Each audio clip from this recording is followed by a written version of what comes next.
Hello good morning friends.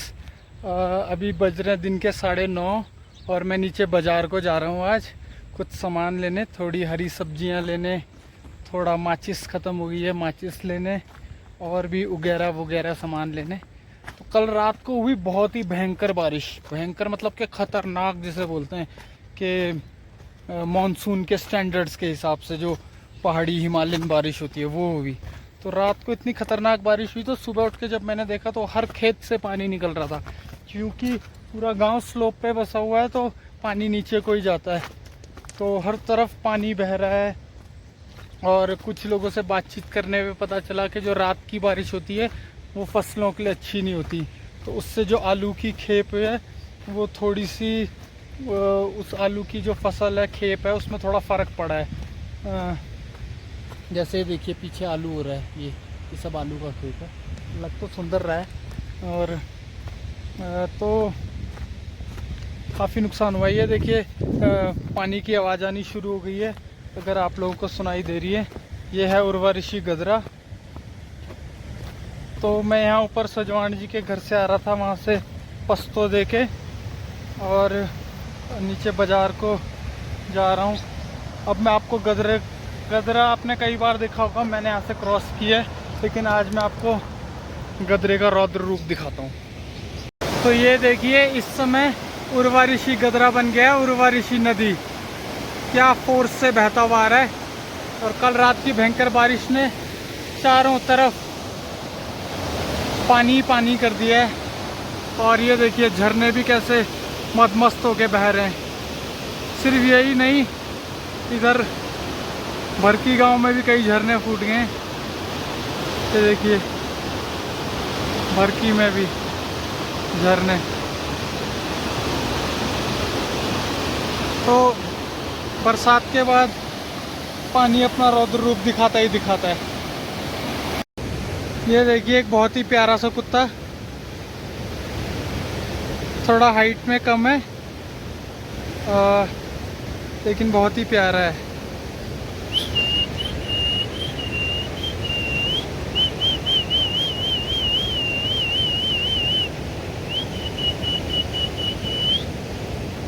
ये देखिए है ना थोड़ा सा अनोखा कुत्ता, थोड़ा घबरा रहा है मुझसे और अब चला गया अपने घर को। तो मोटे मोटे 4-5 झरने दिख रहे हैं। ये देखिए 2 झरने ये रे, एक हमारा मेन कल्पतरु वाला झरना ये रहा।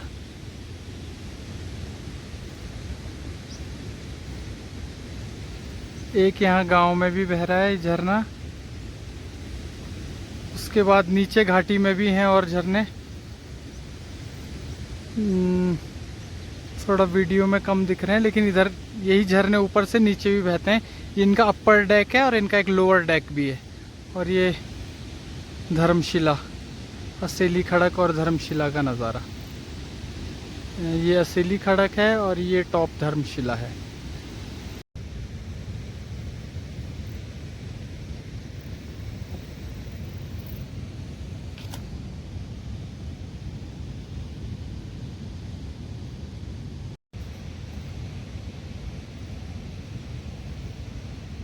भांति भांति के रंग के फूल खिले हुए हैं, नीले पीले। ये लीजिए चलते चलते पहुंच गए मुरगम के बाज़ार। और ये है बाज़ार का मनमोहक नज़ारा।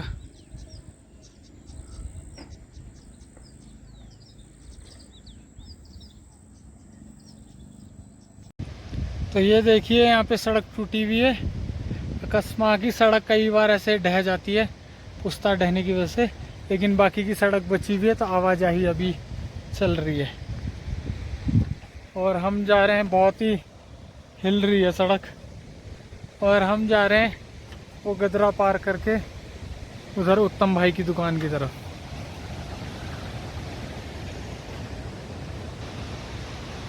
देवग्राम उर्गम। तो ये मैंने पाइप बनवाया है एक नया वाला जो इधर है बाहर की तरफ, और ये हमारा पुराना पाइप है। तो जो हिमाचली टेक्निक है पाइप बनाने की वो बहुत ही नीट है, और हमारी वाली में थोड़े से फॉल्ट्स हैं, सिर्फ रिबेट लगा के गैप छोड़ दिया है, तो उसे हम एम-सील से या फिर लाल मिट्टी से पैक करेंगे। तो जैसा कि मैंने कहा था कि तंदूर चालू करेंगे हम, क्योंकि बाहर पड़ रही है बारिश और फिर अंदर लकड़ी में खाना बनाना आसान हो जाता है, बार बार गैस यूज़ नहीं करेंगे। और इसके अलावा अभी मैं जा रहा हूँ उत्तम भाई की दुकान पे, तो चलो देखते हैं वहाँ क्या है। तो देखिए सामने बहुत ही भयंकर गदरा आ गया है, तो वहाँ से पार कर पाना बिना पैर गीले किए तो बहुत मुश्किल है, और हमारी जूते खोलने की हालत है नहीं। तो हम क्या करेंगे, शॉर्टकट लेंगे और नीचे एक ब्रिज है उससे जाएंगे। चलो शॉर्टकट में, वो देखिए कितना भयंकर आ रहा है गदरा। ये शॉर्टकट हमें इस ब्रिज पे ले जाएगा।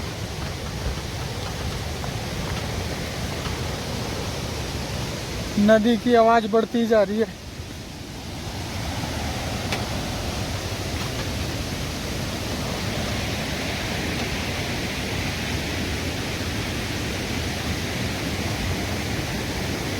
तो नदी की आवाज़ बढ़ती जा रही है, और ये तो कोई छोटा गदरा है, ये उर्वा ऋषि भी नहीं है, मेन उर्वा ऋषि कहीं और बह रहा है। अरे बहुत सुंदर है, वो देखिए, और ये ब्रिज भी ऊपर से बहता हुआ आ रहा है।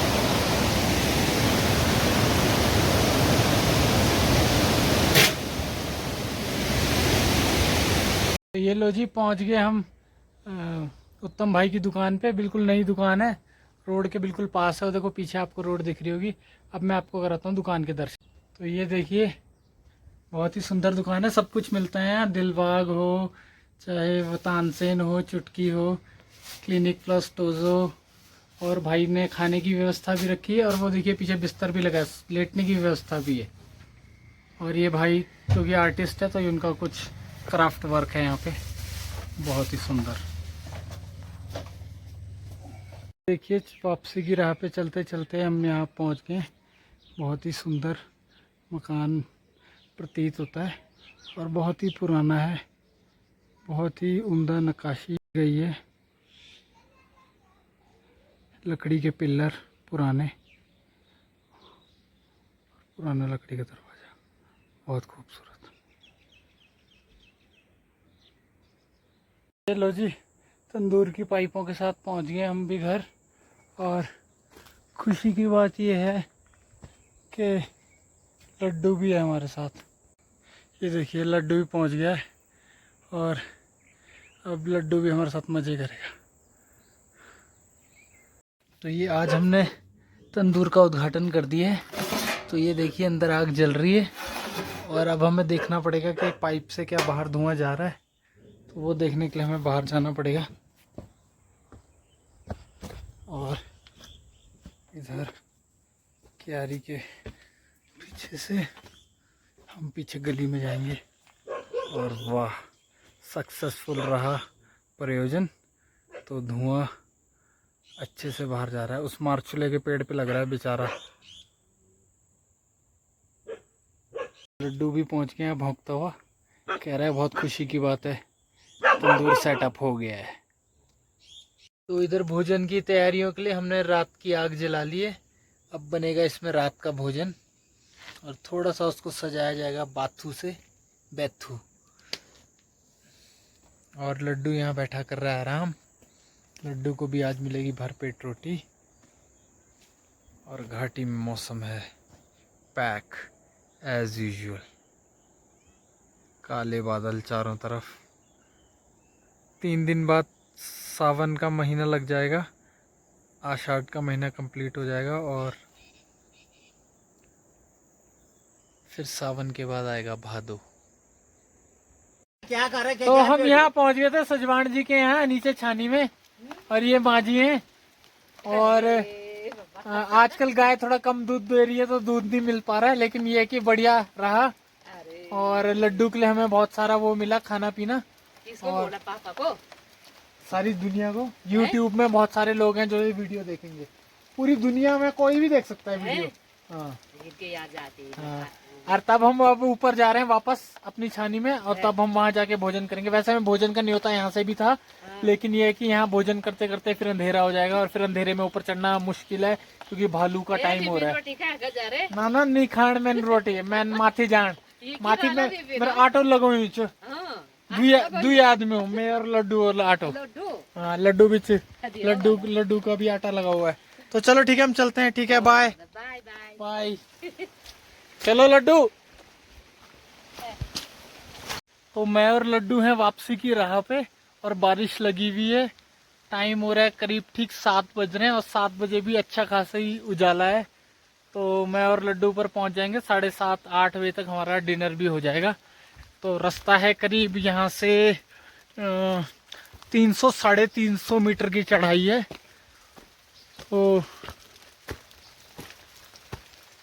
तो जंगल का रास्ता है आनंदमय है क्योंकि अभी भी उजाला है। लेकिन आज से 2 महीने बाद जब राजमा बड़ी बड़ी हो जाएगी तो ये रास्ता बहुत मुश्किल हो जाएगा। क्योंकि सुनने में आया है कि आजकल एक भालू आ रहे हैं जिसके 4 बच्चे हैं। यूजुअली भालू के 2 बच्चे होते हैं लेकिन ये पता नहीं कहाँ से आया ये भालू जिसके 4 बच्चे हैं। और कह रहा है वो बच्चों समेत आ रहे हैं मतलब कि राजमा और दूसरी चौलाई की फसल तबाह करने। तो बड़ा खतरनाक भालू है। मुझे इनविटेशन भी था नीचे से कि आज नीचे ही रहो और उस भालू को कैप्चर करेंगे। लेकिन मैंने फैसला किया कि भालू कैप्चर होना होगा तो खुद हो जाएगा, उसके लिए मैं बैठने नहीं वाला हूँ। तो लड्डू मुझे दिख नहीं रहा, आ गया लड्डू भी। तो लड्डू भी वो नीचे चढ़ाई चढ़ रहा है। Goodbye goodbye. तो चलते हैं हम लोग ऊपर चलते हैं और अपने भोजन की तैयारियां करते हैं। आपसे मैं लेता हूँ अलविदा जंगल के बीच में।